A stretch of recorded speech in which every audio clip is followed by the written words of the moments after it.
반기 한 번에 인생을 돌아보다. 살다 보면 사소한 일로 인해 인생을 다시 돌아보게 되는 순간이 있어. 오늘 이야기할 사연도 그런 거야. 평범한 50대 남성이었는데 잦은 방귀 때문에 병원에 갔다가 뜻밖의 결과를 마주하게 된 거지. 처음에는 가벼운 문제라고 생각했겠지만 결국 건강뿐만 아니라 삶의 태도까지 다시 한번 점검하는 계기가 됐대. 사실 중년 이후에는 작은 신호 하나도 무시하면 안 돼. 몸이 보내는 신호는 단순한 불편함이 아니라 이제 나 좀 챙겨줘 라는 경고일 수 있거든. 우리는 젊었을 때처럼 마냥 버티거나 무리하면 안 되는 나이가 됐어. 이 시기가 되면 단순한 건강 문제가 삶의 질과 직결되고 때로는 예상치 못한 삶의 전환점이 되기도 하지. 그래서 오늘은 이 남성의 이야기와 함께 중년 이후 우리가 꼭 돌아봐야 할 건강 신호들, 그리고 노년의 삶을 보다 현명하게 살아가는 방법을 이야기해 보려고 해. 1. 잦은 방귀, 가벼운 문제일까? 이 50대 남성은 평소보다 방귀가 자주 나오고 냄새도 심해지는 걸 느꼈대. 처음에는 대수롭지 않게 여겼지만 가족들이 걱정하기 시작하니까 병원에 가기로 결심했지. 병원에서는 단순한 소화 문제일 거라고 생각했지만 정밀 검사를 해보니 대장암 초기였다는 거야. 이 이야기가 주는 교훈은 간단해. 우리 몸은 작은 신호라도 이유 없이 보내지 않는다는 거지. 그냥 그런가 보다 하고 넘겼다면 치료 시기를 놓쳐 더 심각한 상황이 됐을 수도 있었어. 이 남성은 다행히 조기에 발견해서 치료를 시작했고, 이후에는 식습관과 생활 습관을 크게 바꿨대. 배울 점. 작은 신체 변화라도 무시하면 안 된다는 거야. 잦은 방귀뿐만 아니라 변비, 배변 습관 변화, 잦은 속 쓰림 같은 증상도 장 건강에 문제가 있을 가능성을 시사하거든. 중년 이후에는 주기적인 건강검진이 필수라는 걸 다시 한번 강조하고 싶어. 2. 평범한 두통, 알고 보니 뇌졸중 전조 증상. 두 번째 사례는 60대 초반의 한 남성 이야기야. 이분은 평소 혈압이 좀 높은 편이었지만 별다른 이상 없이 생활하고 있었어. 그런데 어느 날부터 가끔 두통이 오고 순간적으로 어지러움을 느끼는 일이 많아졌대. 하지만 그때마다 피곤해서 그렇겠지 하고 넘겼지. 그러다 결국 출근길 지하철에서 갑자기 말이 잘 안 나오고 한쪽 팔이 힘이 빠지는 증상이 나타났어. 주위 사람들이 보고 바로 119를 불러서 병원에 갔고 다행히 뇌졸중 초기 단계에서 응급치료를 받을 수 있었지. 나중에 의사가 한 말이 기억에 남아. 이런 증상이 반복됐다면 더 일찍 병원에 왔어야 했어요. 사실 뇌졸중은 전조 증상이 있을 때 치료하면 후유증을 최소화할 수 있어. 하지만 많은 사람이 피곤하거나 스트레스 때문이라고 착각하고 넘기거든. 배울 점. 몸이 보내는 이상 신호를 가볍게 여기면 안 된다는 거야. 특히 중년 이후에는 갑자기 찾아오는 두통, 어지러움, 말이 어눌해지는 증상, 손발 저림 같은 게 나타나면 꼭 병원에 가봐야 해. 시간이 곧 생명이라는 말이 괜히 있는 게 아니야. 3. 그냥 나이 들어서 그래라는 착각. 마지막 이야기는 70대 중반 여성의 이야기야. 이분은 몇 년 전부터 몸이 자주 피곤하고 손발이 저리고 기억력도 예전 같지 않다고 느꼈어. 하지만 나이 들면 다 그런 거지 하고 병원에 가는 걸 미루고 있었어. 그러다 건강검진에서 심각한 비타민 B12 결핍이 발견됐어. 이게 부족하면 신경계 문제가 생기고 심하면 치매와 비슷한 증상까지 나타날 수 있거든. 더 충격적인 건 만약 몇 년 더 늦게 발견됐다면 신경 손상이 회복 불가능한 상태가 될 수도 있었다는 거야. 배울 점. 나이가 들면서 생기는 변화를 무조건 늙어서 그래라고 넘기면 안 돼.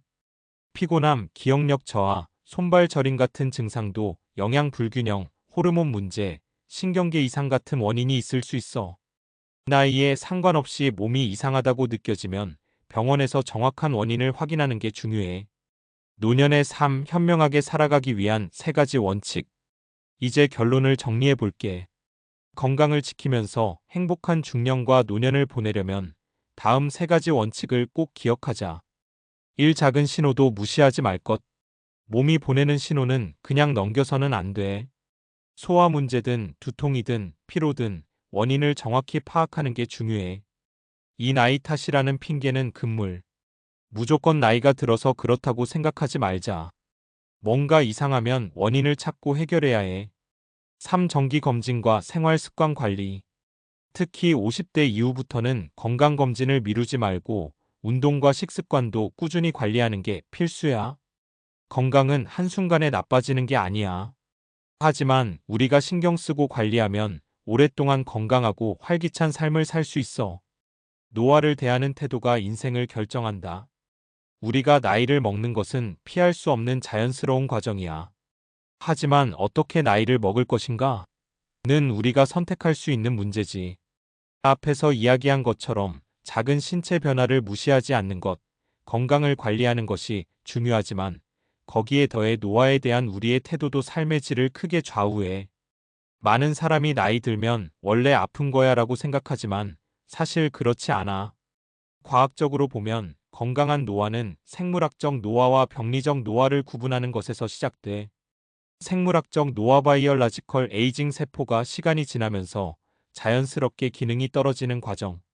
하지만 속도를 늦출 수 있음. 병리적 노화 패설라지컬 에이징 생활 습관, 질병, 환경적 요인으로 인해 정상보다 빠르게 진행되는 노화. 예방과 관리가 가능함. 즉, 우리가 나이 들어서 어쩔 수 없어라고 생각하고 관리하지 않으면 병리적 노화가 빨리 찾아오고 건강 문제도 심각해지는 거야. 반대로 적극적으로 관리하면 생물학적 노화의 속도를 늦추고 건강한 상태로 오래 살 수 있어. 그럼 노화를 건강하게 받아들이면서도 삶의 질을 유지하려면 어떻게 해야 할까? 여기서 중요한 세 가지 요소를 이야기해 볼게. 1. 근육 감소를 막아야 건강이 유지된다. 근육은 단순히 움직이는 데 필요한 게 아니라 몸 전체의 건강을 좌우하는 핵심 요소야. 나이가 들수록 근육량이 줄어드는 걸 근감소증 SARCOPENIA라고 하는데 40대부터 시작해서 70대가 되면 최대 50%까지 감소할 수 있어. 근육이 줄면 어떤 문제가 생길까? 낙상의 위험 증가, 뼈가 약해지고 균형을 잃기 쉬워져 골절 위험 증가. 기초대사량 감소, 살이 쉽게 찌고 당뇨나 심혈관 질환 위험 증가. 면역력 저하. 근육은 면역 기능과 연관되어 있어 부족하면 감염에 취약. 그럼 어떻게 근육을 유지할 수 있을까? 단백질 섭취 늘리기. 나이가 들수록 단백질 흡수율이 떨어지기 때문에 충분히 섭취해야 해. 달걀, 생선, 콩류, 닭가슴살 등.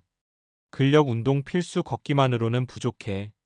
스쿼트, 아령 운동, 탄력 밴드를 이용한 운동을 추가해야 해. 비타민 D 보충. 근육과 뼈 건강을 위해 햇빛을 충분히 쬐고 필요하면 영양제로 보충하기.